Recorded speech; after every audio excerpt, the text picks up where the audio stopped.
అయితే ఇక్కడ మీకు తెలియాల్సిన ఇంకొకటి ఉంది. ఏంటంటే గ్రేస్ మార్క్స్ ఎన్ని సబ్జెక్టులకి అప్లై చేసుకోవచ్చు, సబ్జెక్ట్ ఎగ్జామ్షన్ ఎన్ని గ్రేడ్స్ వరకు, ఎన్ని సబ్జెక్టుల వరకు. వన్ టైం ఛాన్స్ కట్టిన వాళ్ళు వన్ టైం ఛాన్స్ కట్టారు. కాలేజీలో అఫిలియేటెడ్ అయిన అటానమస్ అయినా ఈ ఎగ్జామ్స్ రాయాలి అనుకునే వాళ్ళు కట్టేవాళ్ళు కడుతూనే ఉన్నారు. అయితే అలాగైనా కానివ్వండి, వన్ టైం ఛాన్స్ కానివ్వండి, యూజీలో ముఖ్యంగా బీటెక్ వాళ్లకు, ఈ బీఫార్మసీ వాళ్లకు వచ్చేసరికి ఈ గ్రేస్ మార్క్స్ సబ్జెక్ట్ ఎగ్జామ్షన్ ఉన్నాయా, గ్రేస్ మార్క్స్ అప్లై చేసుకోవచ్చా, సబ్జెక్ట్ ఎగ్జామ్షన్ అప్లై చేసుకోవచ్చా, రెండూ అప్లై చేసుకోవచ్చా, ఉంటే ఎన్ని క్రెడిట్స్ వదులుకోవచ్చు, ఎన్ని గ్రేస్ మార్క్స్ ఉన్నాయి. ఇప్పుడు R05 ఉంది, R07 ఉంది, R09 ఉంది, R13 ఉంది, R15 ఉంది, R16 ఉంది, R18 ఉంది. సో వీటిల్లో మారతాయా, ఏ వాటికి ఈ సబ్జెక్ట్ ఎగ్జామ్షన్ గ్రేస్ మార్క్స్ ఇవాళ రోజున ఉన్నాయి, ఈ వన్ టైం ఛాన్స్ అయ్యా పెట్టుకోవడానికి. సో దానికి రూల్స్ రెగ్యులేషన్స్ ఇవన్నీ అడుగుతున్నారు. దాని గురించి ఈ వీడియో చేశాను. సో ముందు నేను చెప్పేది ఒకటి, ఎక్కడా స్కిప్ చేయకుండా వినండి. ఇంతవరకు ఈ ఛానల్ సబ్స్క్రైబ్ చేసుకున్న వాళ్ళు సబ్స్క్రైబ్ చేసుకోండి, ఈ వీడియోను లైక్ చేయండి, షేర్ చేయండి. మీరు ఖచ్చితంగా టెలిగ్రామ్ గ్రూప్లో జాయిన్ అవ్వండి, తెలుగు ఇంజనీరింగ్ ఎడ్యుకేషన్ దాంట్లో. అయితే అందులో పీడిఎఫ్స్, సిలబస్లు ఇవన్నీ షేర్ చేశానండి నేను. మీకు ఆ డౌట్స్లో కాల్ మీ 4 ద్వారా కాల్ చేయొచ్చు. దీంతో పాటు Telugu engineering education, JNTU university updates channel, software కోసం వర్క్ సపోర్ట్ ఛానల్ సబ్స్క్రైబ్ చేసుకుని మీకు ఉపయోగపడుతుంది. ఇక టాపిక్లో పెడితే, ఇప్పుడు ముందు R05కి, R07కి, R09కి, R13కి, R16కి గ్రేస్ మార్క్స్ ఉన్నాయి, సబ్జెక్ట్ ఎగ్జామ్షన్ ఉంది.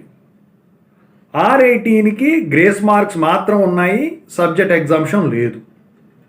అయితే R05 నుంచి R18 వరకు అసలు ఎన్ని గ్రేస్ మార్క్స్ ఉన్నాయి, ఎన్నెన్ని సబ్జెక్టు ఎగ్జామ్షన్లు ఉన్నాయి, ఇవన్నీ నేను ఇప్పుడు మీకు చెప్పదలిచాను అనమాట. అయితే ముందుగా వచ్చేసరికి మీరు ఏంటంటే అందరూ కూడా ఖచ్చితంగా అయితే దాని ఎలిజిబిలిటీ తెచ్చుకోవాలి.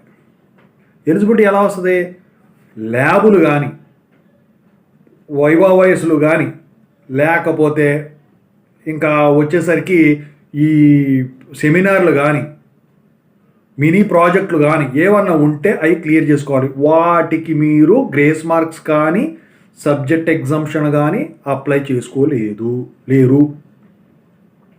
అలాగే ఇంటర్నల్ మార్క్స్ ఉంటే ఇంటర్నల్ మార్క్స్ కూడా మీరు grace marks subject exemption apply చేసుకోలేదు.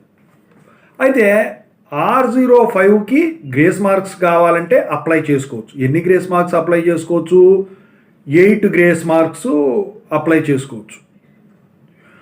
మరి సబ్జెక్ట్ ఎగ్జామ్షన్ ఎన్ని క్రెడిట్స్ వదులుకోవచ్చు అంటే, సబ్జెక్ట్ ఎగ్జామ్షన్ వచ్చేసరికి 8 క్రెడిట్స్ వరకు వదులుకోవచ్చు. మరి గ్రేస్ మార్క్స్ సబ్జెక్ట్ ఎగ్జామ్షన్ రెండు పెట్టుకోవచ్చా అంటే, ఖచ్చితంగా అయితే గ్రేస్ మార్క్స్ సబ్జెక్ట్ ఎగ్జామ్షన్ రెండు ఎలిజిబుల్ కనుకైతే పెట్టుకోవచ్చు. ఇక R05 అయిపోయింది కదా, R07 వాళ్ళు చూద్దాం. R07కు కూడా ఏవైతే R05కి ఫెసిలిటీస్ ఉన్నాయో అవే ఫెసిలిటీస్ R07కి కూడా ఉన్నాయి. సేమ్ అలాగే R09కి, సేమ్ అలాగే R13కి, సేమ్ అలాగే R15కి. R16కి వచ్చేసరికి సబ్జెక్ట్ ఎగ్జామినేషన్ క్రెడిట్స్ 6 క్రెడిట్స్ వదులుకోవచ్చు. అయితే ఈ R05 నుంచి R16 వరకు గ్రేస్ మార్క్స్ సబ్జెక్ట్ ఎగ్జామినేషన్ రెండూ పెట్టుకోవచ్చా ఒకేసారి అంటే, ఎలిజిబుల్ అయితే ఖచ్చితంగా రెండూ పెట్టుకోవచ్చు. మరి R18కి వచ్చేసరికి 9, 7 గ్రేస్ మార్క్స్ మాత్రమే ఉన్నాయండి. సో వీళ్ళకి వన్ టైం ఛాన్స్లో ఎలిజిబిలిటీ లేదు.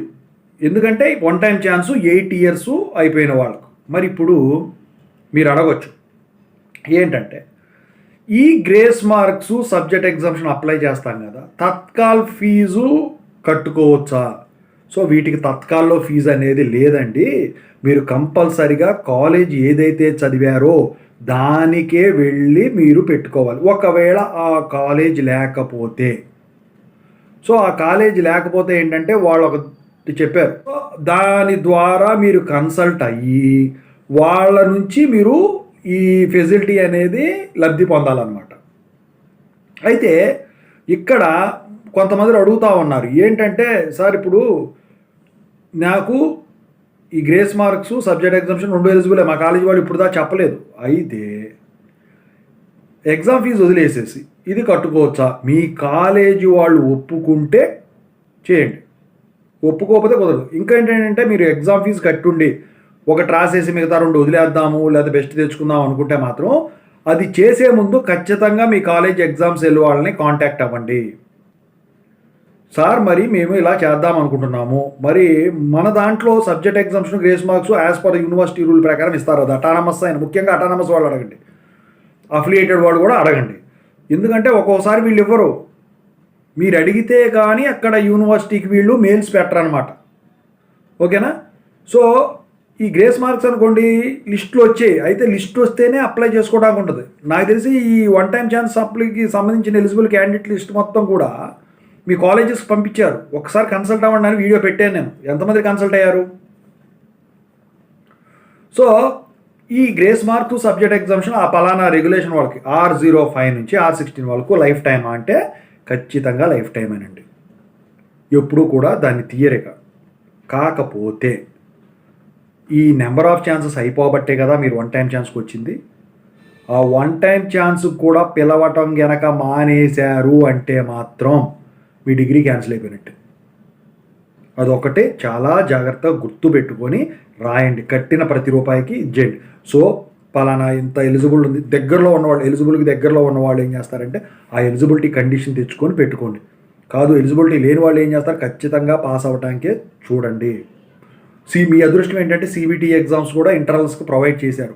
సో ఇంటర్నల్స్ లేని వాళ్ళు ఎలిజిబిలిటీ కోసం ఆ CBT ఎగ్జామ్స్ కట్టేసి నోటిఫికేషన్ వస్తుంది త్వరలో. వచ్చిన తర్వాత నేను పెడతాను. ఖచ్చితంగా అయితే అది పెట్టుకొని ఎలిజిబిలిటీ తెచ్చుకొని గ్రేస్ మార్క్స్ అప్లై చేసుకోండి. సబ్జెక్ట్ ఎగ్జామ్స్కి ఇంటర్నల్స్ ఇవన్నీ అవసరం లేదండి. ఎందుకంటే సబ్జెక్ట్ ఎగ్జామ్షన్ అంటే ఏంటి, అసలు ఆ సబ్జెక్ట్నే వదిలేస్తున్నావు కంపల్సరీగా. అయితే ఇక్కడ మీకు తెలియాల్సిన ఇంకొకటి ఉంది. ఏంటంటే గ్రేస్ మార్క్స్ ఎన్ని సబ్జెక్టులకి అప్లై చేసుకోవచ్చు, సబ్జెక్ట్ ఎగ్జామ్షన్ ఎన్ని గ్రేడ్స్ వరకు ఎన్ని సబ్జెక్టుల వరకు వదులుకోవచ్చు. Maximum 2 subjects, minimum 1 subject. Grace marks అయినా కానివ్వండి, సబ్జెక్ట్ ఎగ్జామ్షన్ అయినా కానివ్వండి. ఓకేనా? ఎందుకు 2? మరి గ్రేస్ మార్క్స్ అంటే ఓకే 2 సబ్జెక్ట్స్ అంటే 9, 7, 10, 8 ఓకే. మరి ఈ సబ్జెక్ట్ ఎగ్జామ్షను మ్యాక్సిమం 2 అయితే ఓకే. మ్యాక్సిమం వెళ్ళాలా అంటే కొన్ని సబ్జెక్టులు క్రెడిట్స్ 6 ఉంటాయి. ఇచ్చిన క్రెడిట్స్ అయితే కదా ఆ సబ్జెక్ట్ 6 పెట్టుకుంటే సరిపోతుంది. ఒక సబ్జెక్ట్ కూడా ఉంటే పెట్టుకోవచ్చు, అలా కూడా నో ప్రాబ్లం. సో మొత్తానికి మీ డౌట్లు అయితే నేను క్లారిఫై చేశానని అనుకుంటాను. ఖచ్చితంగా ఇది వీడియోని షేర్ చేయండి పాపం తెలియని వాళ్ళకి. Thank you.